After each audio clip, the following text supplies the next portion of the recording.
محمد نوازش نے انڈیا سے پوچھا ہے دیوالی کی مٹھائی کھانے کا حکم، دیوالی کے موقع پر لوگ مٹھائی دیتے ہیں، اس کا کھانا کیسا ہے اور اس کی مٹھائی قبول کرنی چاہیے کہ نہیں کرنی چاہیے؟ اس پر پوری امت کا اجماع ہے کہ جو بھی غیر مسلموں کے مذہبی تہوار ہیں، مذہبی رسومات ہیں، ان میں کسی قسم کی شرکت جائز نہیں ہے۔ قرآن مجید نے غیر مسلموں کی دو اقسام بیان کی ہیں، لا ينهاكم الله عن الذين لم يقاتلوكم في الدين ولم يخرجوكم من دياركم ان تبروهم، کہ وہ غیر مسلم جو تمہاری دشمن نہیں ہیں، جنہوں نے تمہیں گھروں سے نہیں نکالا، تم پر ظلم زیادتی نہیں کی، تو اللہ تعالیٰ تمہیں منع نہیں کرتا کہ ان سے اچھا سلوک کرو، بلکہ اللہ تمہیں حکم دیتا ہے کہ ان کے ساتھ اچھا سلوک کرو، کیونکہ اللہ تعالیٰ انصاف کرنے والوں کو پسند کرتے ہیں۔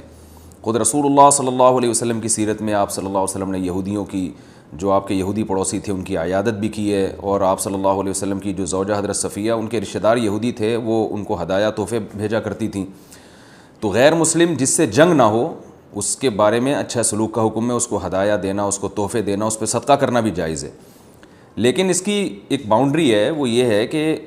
ایسا نہ ہو کہ آپ ان کے مذہبی معاملات میں، ان کی مذہبی رسومات میں شرکت کرنا شروع کر دیں، کیونکہ کسی بھی طرح سے ان کے مذہب کو اپریشیٹ کرنا، اس کی حوصلہ افزائی کرنا جائز نہیں ہے، کیونکہ یہ اس کی علامت ہے کہ آپ کو اپنے برحق ہونے پر اطمینان نہیں ہے۔ لوگ یہ کہتے ہیں کہ وہ بھی تو ہماری عید میں شریک ہوتے ہیں، تو دیکھیں ان کے مذہب میں یہ اجازت ہے کہ ہماری عید میں اور ہمارے تہوار میں شریک ہوں، ہمارے مذہب میں اجازت نہیں ہے،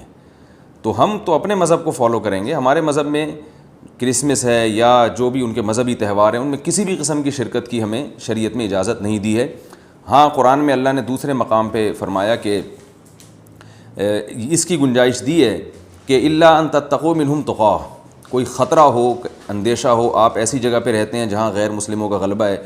اور اگر آپ نے بالکل ہی بائیکاٹ کر کے رکھا تو آپ کو خطرہ ہے کہ وہ یعنی آپ پہ ظلم زیادتی کریں گے، تو ظلم سے بچنے کے لیے